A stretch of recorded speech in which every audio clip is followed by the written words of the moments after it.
அஸ்ஸலாமு அலைக்கும். வணக்கம் நண்பர்களே. நம்ம இந்த வீடியோவில் மைக்ரோசாஃப்ட் எக்ஸலில் இஃப் ஃபங்க்ஷன் பற்றி பார்ப்போம். இஃப் ஃபங்க்ஷன் எப்படின்னா ஆல்ரெடி வந்து 4-5 வீடியோ நம்ம பார்த்துருக்கோம். இப்போ இந்த வீடியோவில் வந்து சேல்ஸ் கமிஷன் வந்து எப்படி கண்டுபிடிக்கிறது, இந்த இஃப் கண்டிஷனை வச்சு எப்படி சேல்ஸ் கமிஷன் கண்டுபிடிக்கணும்னு சொல்லி பார்ப்போம். இப்போ இந்த இடத்துல கர்சர் வச்சுக்கோங்க.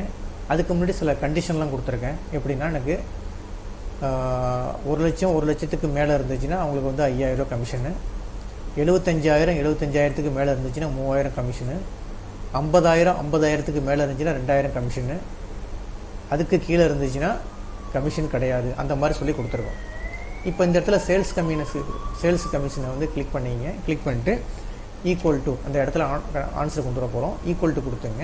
ஈக்குவல் டு கொடுத்துட்டு இப்போ வந்து என்ன செய்ய போகிறோம், இஃப் கண்டிஷன் யூஸ் பண்ண போகிறோம், இஃப் ஃபார்முலா யூஸ் பண்ண போகிறோம். இப்போ இஃப் கொடுத்துங்க. கொடுத்துட்டு ஒரு ஓப்பன் ப்ராக்கெட் கொடுத்துட்டு அண்டு கொடுத்துருங்க. அண்டு வந்து லாஜிக்கல் கண்டிஷன் வந்து யூஸ் பண்ணி ஆகணும். எதுக்கு இஃப் யூஸ் பண்ணுற மாதிரி இருந்தால் நீங்கள் அண்டு யூஸ் பண்ணி ஆகணும். அது எதுக்குன்னா மோர் தென் 1 கண்டிஷன் வந்து அப்ளை பண்ணும்போது நம்ம என்ன செய்யணும், மோர் தென் 1 வேல்யூ செக் பண்ணும்போது அந்த அண்டுங்கிறது வந்து கொடுத்தாகணும். இப்போ இஃப் கொடுத்துட்டு அண்டு கொடுத்துட்டு ஓப்பன் ப்ராக்கெட்டில் இப்போ இந்த செல்லை கிளிக் பண்ணிட்டு கிரேட்டர் தென் ஈக்குவல் டு 1 லேக்னு சொல்லி கொடுத்துருங்க. 1 லட்சம் கொடுத்துட்டேன். அதாவது 1 லட்சத்துக்கு மேலே இருந்துச்சுன்னா B2ங்கிற செல்லு ப்ராக்கெட்டை க்ளோஸ் பண்ணிவிடுங்க. இது வந்து ப்ராக்கெட் க்ளோஸ் பண்ணிட்டு ஒரு கமா கொடுத்துட்டு கொட்டேஷனில் 5000 சொல்லி கொடுத்துருங்க. ஓகேங்களா? இப்போ இது வந்து அதாவது என்னது, 1 லட்சத்துக்கு மேலே இருந்தாங்களா அவங்களுக்கு வந்து 5000 வந்து கமிஷன். ஒரு கமா கொடுத்துருங்க. இப்போ அடுத்த இஃப் கொடுத்துருங்க. இது வந்து ஒவ்வொரு இஃபாக ஓப்பன் பண்ணணும். கொடுத்துட்டு அண்டு கொடுத்துங்க. அண்டு கொடுத்துட்டு ஓப்பன் ப்ராக்கெட் கொடுத்துங்க. கொடுத்துட்டு அதே மெத்தடு தான் B2 கிளிக் பண்ணிங்க. கிரேட்டர் தென் ஈக்குவல் டு 75,000 மேலே இருந்துச்சுன்னா ஒரு கமா கொடுத்துட்டு 75,000 மேலே இருக்குன்னு அதே மாதிரி வந்து 1 லட்சத்துக்கு கீழே இருக்கணும். அப்போ தான் ரெண்டாவது கண்டிஷன் வந்து அப்ளை பண்ண முடியும். அப்படின்னா அதே B2 கிளிக் பண்ணிட்டு கிரேட்டர் தென் லெஸ் தென் 1 லேக்னு சொல்லி கொடுத்துருங்க. இந்த மாதிரி கொடுத்துட்டு ப்ராக்கெட்டை க்ளோஸ் பண்ணிவிடுங்க. நல்லா பாருங்கள். இதில் வந்து 2 இது அப்ளை பண்ணுற மாதிரி இருக்கும். அதாவது 75,000 மேலே இருக்குன்னு.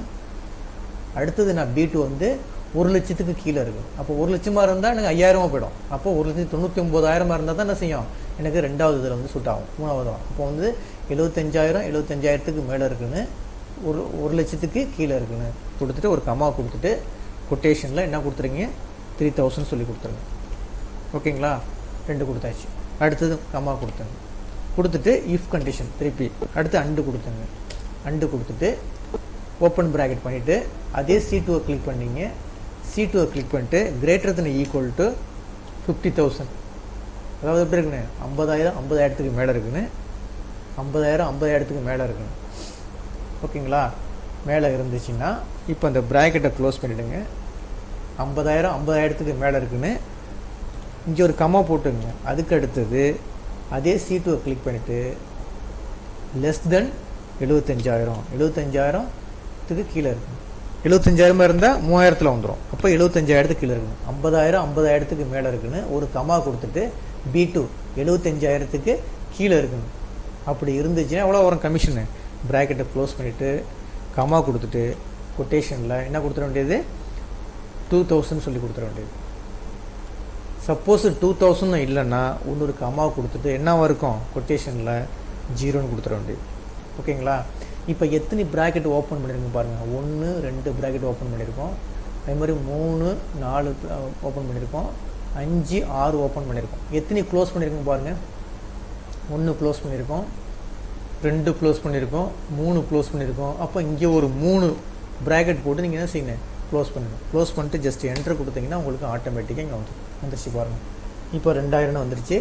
ஜஸ்ட் ட்ராக் பண்ணி இழுத்தீங்கன்னா இந்த மாதிரி என்ன செஞ்சிடலாம், அடுத்தது இதெல்லாம் ஈஸியாக கண்டுபிடிச்சிக்கலாம். இப்போ பாருங்கள், இங்கே வந்து 10,000 வந்துருச்சு, 12,000 வந்துருச்சு, இங்கே வந்துருச்சு. அப்போ இதில் பாருங்கள், இப்போ என்ன அண்டு இஃப் கொடுத்தீங்கன்னா இவ்வளோ எழுத வேண்டியதாக இருக்குது. ஓகேங்களா? இந்த வீடியோவும் பாருங்கள். அடுத்த வீடியோ ஒன்று போட்டிருக்கேன், இஃப் எஸ்ன்னு ஒன்று போட்டிருக்கேன். இதே தான் செஞ்சுருக்கேன். அது கொஞ்சம் சிம்பிளாக செஞ்சிடலாம். அப்போ இஃப் எஸ்ஸை கம்பேர் பண்ணிங்கன்னா இஃப் எஸ் வந்து ரொம்ப பெட்ரு. ஓகேங்களா? ஒர்க் அவுட் பண்ணி பாருங்கள். இந்த வீடியோ கிளிப்பு பிடிச்சிருந்துச்சுன்னா எனக்கு சப்ஸ்கிரைப் பட்டனை கிளிக் பண்ணி என்கரேஜ் பண்ணுங்கள். ரொம்ப